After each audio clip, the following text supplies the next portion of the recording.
Hello, I'm Sheriff Chad Bianco, and welcome to another episode of the RSO Roundup. It's been a little bit since we've been here.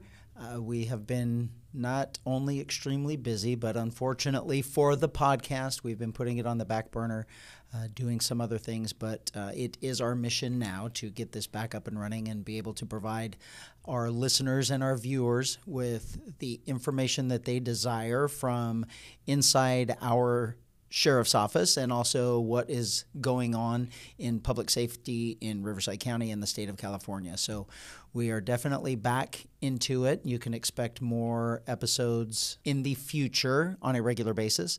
And for this one, it's going to be just a little bit different. Typically, I have someone else with me and we have a discussion. But for this one, I want to talk really on my own to you about a serious issue that we have that is seems to come up more and more with questions from the public into our Media Information Bureau, but more importantly with false information and misinformation that comes from our media that has absolutely no intention of telling you the truth when it comes to inmate deaths and deaths that we have in custody. And so the purpose of today's roundup is going to be providing you with the information that we have over the last several years when this really became an issue for all custody facilities throughout not only the state but the country. But it certainly came to our attention and we became the focal point of inmate deaths in 2023 with a drastic increase in 2022 of our average numbers. So I'm going to talk about all of that, and I'm going to get into what we do to prevent inmate deaths and basically the good work that we do to do everything we can to save our inmates really from themselves. This really came to light in 2023 after we had a increase in 2022 of our inmate deaths, of our inmates that we have in custody who die. And our normal average, and mind you, I say average because it varies one way or another, that's how you get an average, was 9. And in 2022, we had a drastic increase to 18. So it doubled. What you haven't really been told, especially in local media, is that those inmate deaths in custody have severely increased all across the country. We believe that it had something to do with the pandemic, with everyone being locked down, with everyone really the increase in drugs, and certainly the increase in the use of fentanyl has contributed to not only the mental health issues that we have across the country, but also the overdoses and the deaths that we have had that increase all across the country outside of corrections, and somehow we are expected inside corrections to not have those same increases. But that is really what brought us to where we are. And in 2023, over a lot of frivolous complaints and made-up complaints from the ACLU, from some community groups that don't necessarily like law enforcement in general, particularly they don't like me. There were many letters that were sent to elected officials, to the Attorney General, about how we were somehow causing all of these inmate deaths. I want to make this perfectly clear for everyone watching. In the history of Riverside County, inside our custody facility, there has never been really even an allegation that a law enforcement officer, a correctional deputy within the jails have caused the death of an inmate. It doesn't happen. We do everything we can to protect our inmates, to keep them safe, to keep them secure, to keep them their mental health and their medical health taken care of. I think that we do a fantastic job not only within our sheriff's office, but also the medical staff that we utilize from the Riverside University Health System, the county hospital, who provides all of our medical care. I think they do an outstanding job, a fantastic job inside our correctional walls, providing medical and mental health care to our inmates. So it's very important that you realize that there's never been that allegation that we have somehow done something wrong or mishandled inmates or mistreated inmates or caused their death. In 2022, the Attorney General was made fully aware of every single death that we had in custody. That is by law. They are aware every time someone dies, and they are aware of the cause. If it was really an alarm, the Attorney General would have inquired as to why there was an increase, as to why something happened, but there was absolutely nothing. The DOJ investigation that was publicly announced in a publicity stunt, basically, in front of the Capitol building by our Attorney General, was basically that they had alarming information that there were somehow this drastic rise in inmate deaths that were that involved constitutional violations of inmates' rights and those types of things, and that they were going to launch an investigation into our office for those abuses. I need to point out again that is 100% dishonest on his part. It is actually a disgrace to law enforcement that the head of law enforcement in California would actually make those allegations that he absolutely knows 100% unequivocally are false. He knows that is false, and yet he did it in a publicity stunt with the ACLU and these pro-inmate activists who want everyone to believe that we're doing something wrong. So they launched this investigation into our agency. We have been completely forthcoming with our information. We have absolutely nothing to hide. We are actually very proud of what we do for our inmates inside our correctional facilities. We do great work. Our hospital does great work, and we are cooperating fully with that investigation. So that is the basis of where we are today. That started in 2022, leading to the investigation in 2023, and now here we are, going toward the end of 2024, and we obviously are still under investigation by DOJ. They have claimed that this is going to take 5 years for them to complete. Mind you, that coincides with an election year, and if you think that's a coincidence, it is not. There's no such thing as coincidences, especially when you're dealing with politics and when you're dealing with anything that is political, that is basically aimed at making either the Riverside County Sheriff's Office look bad or particularly me in an election year. So we're going to talk about inmate deaths today, the numbers that we have, what they actually died from, and what we do to prevent inmates from dying or from hurting themselves while they are in custody. So in 2022, the real year in question that caused all of the alarm, we had 18 deaths. Like I mentioned before, it's up from an average of 9. So here's the breakdown of those 18 deaths. 7 of them were overdoses. Those were fentanyl overdoses. 5 were natural causes. Natural causes can be heart attacks, strokes, organ failure, whatever it is, that we all die from natural causes outside of an accident or outside of a drug overdose or being murdered. A natural cause is exactly what it says. It's a natural cause of your death that we are certainly, it is outside of our control. We also had 3 suicides, 2 homicides, and for the homicides, that was something that's a little bit more unique, that's been more prevalent in the recent past, because we went years, if not almost decades, without a homicide in custody. But in the last several years, we've had several. I think we had 1 in 2021. We had 2 in 2022. And I want to emphasize why. So after prison realignment in 2012, which again was a complete failure of our state government that forced all of these inmates from state prison that should have been in state prison into our county jails. And it artificially created an automatic overcrowding in our jail system, which forced us to release people from custody for less than violent crimes. One thing that I want you to be assured of is we do not house misdemeanors in Riverside County.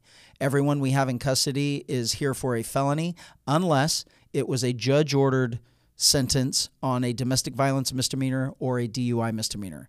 Everything else is a felony, and particularly in our case up until now, or particularly now, the vast majority, if not almost all, of our inmates in custody are in custody for committing a crime against a person where there was injury. So when you have that violent inmate and they are housed together for an extended period of time, violence amongst each other is going to be expected. We do everything we can to classify them, to house them appropriately with people that they get along with. We rehouse people quite often who bring it to our attention they are having problems with either the day room or a particular inmate or a cellmate, and we make those arrangements on a daily basis. However, we cannot stop inmates from fighting. We cannot stop disagreements or arguments from happening. And when you house people together who are in custody for murder or serious bodily injury of a human being, and then they murder someone while in custody, I don't want to seem cold or callous here, but I don't see where the surprise should come into play. No one should be surprised that that is happening, and it is happening all across correction environments, not only in California, but in the United States. So we are not unique to that. We did have those 2 homicides, and then we had one that we labeled as an accident. It was actually a they suffocated themselves basically, but we don't believe it was a suicide. So those were the 18 deaths, and as you can see, not one of those had anything to do with our staff. So in 2022, with that rise, it was certainly something that we were paying attention to along the way, and we were making not only adjustments, but changes in policies and procedures that we did inside of the jails to stop the inmates from using drugs, to stop the inmates from overdosing on fentanyl, since those overdoses are the #1 driver. Going into 2023, we went from 18 deaths to 13 deaths. That was still above our average, but we dropped 6. Those deaths came from 6 natural causes, 5 overdoses. Again, we had 1 homicide, and then we had another accidental. That accidental was it was a little bit bizarre. We originally called it a overdose, but we changed it after the autopsy when we found a pencil inside not only his stomach, the inmate's stomach, but also in his throat. And the one in his throat had perforated his carotid artery, and he basically bled out from the inside. So that was something that, of course, was beyond our control, and it was eventually changed to an accident because we don't believe he intended to commit suicide. He had also swallowed some bars of soap. So he was a propensity to eat things, and that pencil caused his demise. Then we come into 2024, and it is now almost July. We're coming to the end of June, so we're 6 months through with the year, and we have had 2 deaths so far. We have had 1 suicide, and we have had 1 natural cause. So when you talk about deaths, I want to give you a slight illustration of what we have when we talk about someone dying. We all know that we are all going to die. We are not going to pick the time. We're not going to pick the location, and we're not going to pick the way we die unless we commit suicide.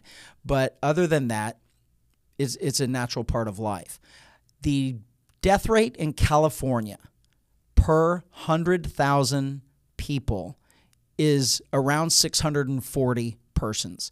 So 640 per 100,000 is the normal death rate per year. If you statistically even out those numbers for our correctional facilities, we roughly have about 60,000 inmates coming through our correctional facilities on a yearly basis. So averaging that out to 100,000, in Riverside County Jail System, we have roughly around 32 deaths per 100,000 inmates. That is substantially lower than the normal death rate of every human being in California.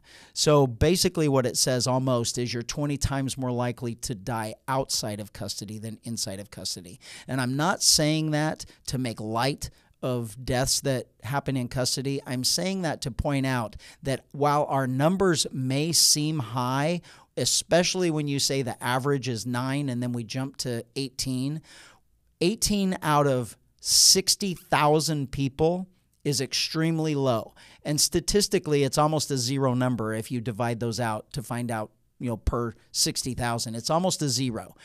Obviously, when you're talking about death, it is serious. It is certainly more important. And in the Riverside County Sheriff's Office, we absolutely care about every single inmate that dies. I would personally wish that we had none. We know that once an inmate is arrested and comes into custody, they are our responsibility. It is our responsibility to keep them safe. It is our responsibility to house them appropriately. It is our responsibility to provide them medical care, to provide them mental health care. All of these things are drastically and severely and intentionally controlled by the state of California. This isn't something that we make up. All of our procedures are approved or mandated by the state of California, and we do everything we can to adhere to these rules, these mandates, these policies, and these procedures in order to keep our inmates safe. The allegation that somehow we are negligent, that somehow we are causing more inmate deaths than anyone else, the allegation that I am cold or calloused and don't care and blame the inmates, that is absolutely false, and it is a disturbing trend of misinformation that comes from anti-law enforcement media, particularly in California. I'll be very, very specific. If you are getting your information from the Press Enterprise or the Desert Sun, you are doing yourself an extreme disservice, because there is absolutely nothing that comes from that paper that is truthful, a honest representation of what happens inside law enforcement in Riverside County. We have made them perfectly clear of all of this information that I am telling you. We have offered them unfettered access to everything that we have, and they will not take us up on that information, or they don't want to. And my belief is that they don't want to know that information, because then they wouldn't be able to purposely mislead you, our general public, into believing that your sheriff's office is somehow doing something wrong. I want to talk now briefly just about the efforts that we go to save these inmates from themselves. The amount of mental health across the increase in mental health crisis across this country has drastically gone up in the last decade. And from a law enforcement perspective, I will tell you it is 100% related to Prop 47, which basically legalized drugs in California. They made drug possession, drug sales, all of those things concerning drugs misdemeanors instead of felonies, what they were. And what that did is, like I explained earlier, we don't house misdemeanors in county jails. There is, you get citations, you may go on probation, something may come out of it, pay a fine, restitution, those types of things, but you do not serve jail time for a misdemeanor in California, and that was all by design from Prop 47. And one of the aspects of Prop 47 concerning drugs and mental health was the ability for law enforcement, the court system, the DA, and the judges to actually force someone into rehab rather than sending them to jail. And that was one of the things that, of course, you were misled again when you voted for Prop 47. That was a voter-approved initiative. But we were lied to. We were misled. And it was one of those things that they didn't want you to know, is that we were actually helping people on drugs. You didn't go to prison for being under the influence of drugs or for even using drugs. That was a fallacy. That was they played on your emotions, thinking that someone's being a drug addict caused you to go to prison, and it simply didn't. But after Prop 47, we no longer had teeth to force somebody into rehab. So you can look at the numbers directly from 2014 up until now and see the drastic rise in mental health. I'll call it mental health only briefly, because my personal belief is that it is a drug-induced psychosis, what we see with our homeless population that is completely under the influence of drugs and alcohol, completely controlled by drugs and alcohol, and we are allowing this to happen. Our laws have allowed it to happen. Law enforcement, the tools that law enforcement has had or did have were taken away from us, and now we come to this point where drugs and mental health are really the majority of what we have in custody. When we have people come into custody, usually the theft that we have, the murders that we have, the assaults that we have, there usually is something tied to drugs with those offenses. They are either under the influence of drugs, or they were committed because of drugs or with drugs, those types of issues. And we know that is the case. So when they come into custody, we know that they are not healthy. We know they're addicted to drugs, and we know that we have to get them off of it. And with that comes I don't even know how to describe this to a normal person. You all that are out there watching, you have absolutely no idea the lengths that inmates will go to bring drugs into the facility. It is we have had to purchase millions and millions of dollars worth of X-ray equipment for body scan equipment that will search for drugs on people's persons, because there is even a culture in the jail that purposely gets arrested knowing they're going to be released soon. They will purposely get arrested for the sole purpose of smuggling drugs into the jail. And that is something we must combat. So with the prevalence of fentanyl beginning in 2020 into 2021, fentanyl started killing more people than anything. That almost the number one, well, it is the number one cause of death of persons between 18 and 45 in the United States is fentanyl overdose. And inside our walls, that is no different. Especially when these inmates smuggle fentanyl in. It is uncontrolled on the doses, on the potency of that drug, and it is extremely easy for them to overdose. And while they are by themselves in cells, or whether they are with other inmates that are afraid to report, it's not a good environment to be using illegal drugs inside a jail facility where they know it was illegal to begin with. So it's a very strange dynamic that we have had to combat over the last couple of years of the massive influx of drugs coming into the jails. And just to be clear, I was assigned to the jail in 1993, and I learned jail operations. I worked in the jail for a few years, and drugs were prevalent inside jails back then. They were prevalent inside prisons. We know that the prison system is completely run by the Mexican mafia, who controls the drugs in the prisons, and they profit from those drugs being in jails. And it's nothing new up until today. The only difference being is the severity and the danger of fentanyl and the inmates that are now dying, where normally they would be using methamphetamine, where you wouldn't necessarily die. You'd be under the influence, and maybe heroin. You may be under the influence, and you may go unconscious. But the chances of you overdosing from heroin were relatively slim, especially when we would find out and we would be able to provide you medical care. But with fentanyl, we may find out minutes after you use fentanyl, and depending on the dose that you took, and we don't know what the dose was that you took, we may not be able to revive you. So that severely impacted corrections. We have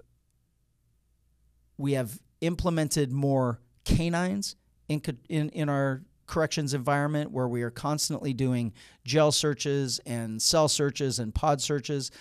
All of our inmates are scanned when they come into custody. They are scanned when we find additional drugs into jail. We have now had to implement a very large and robust corrections investigations unit that is really solely responsible for identifying the inlets of these drugs into our custody and finding who's responsible and arresting them.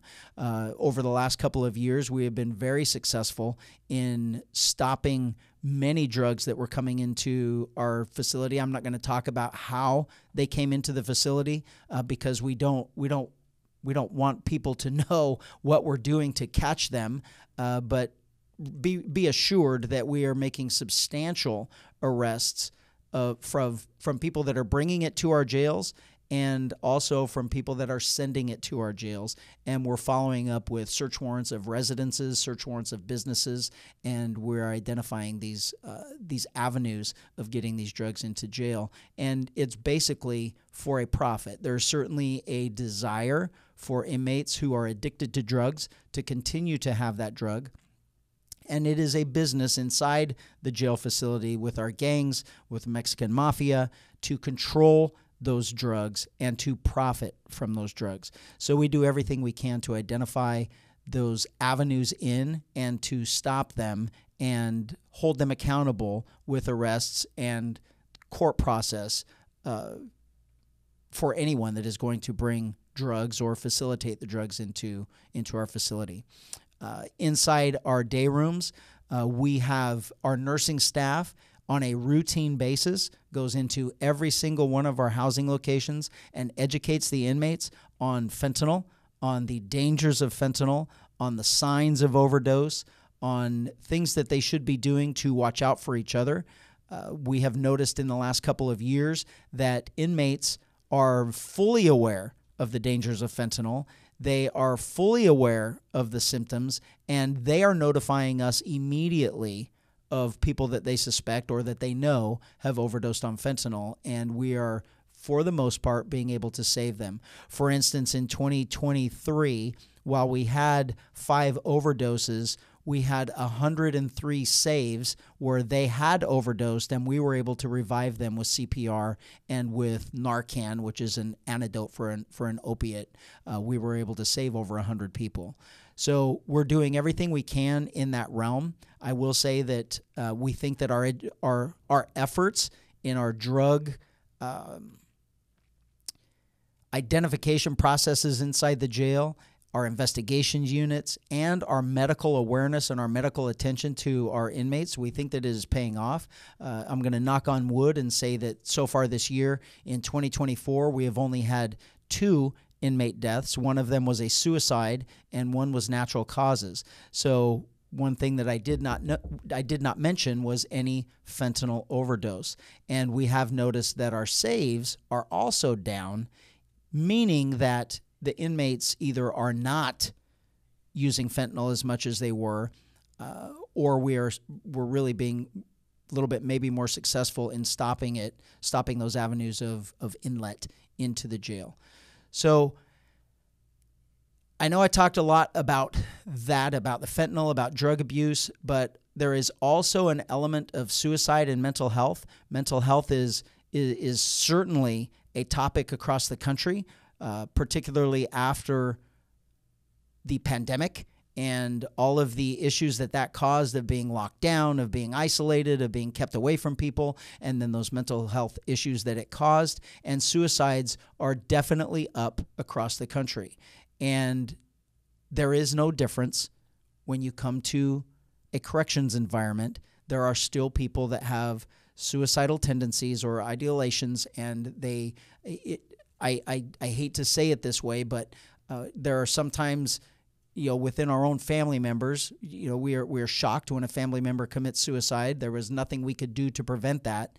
And unfortunately, inside custody, if someone wants to harm themselves or kill themselves, there's sometimes is not much anyone can do about it, whether it's our correctional deputies or cellmates who most of the time tell us they had absolutely no idea. There was never ever a mention. There was never talk about it. They just unfortunately found them in the process or found them afterward, and we were unable to revive them. But I just wanted to talk about this topic because we haven't said much about it in the media, in our media so far. I can promise you that we have attempted to get this information to you from the general media, from our print media, and from our television media, but it is not sexy enough for them to report because it shows that we are doing a good job. It shows that we're doing everything we can to protect our inmates, to save our inmates, and to provide a safe custody situation when people break the law and end up in jail.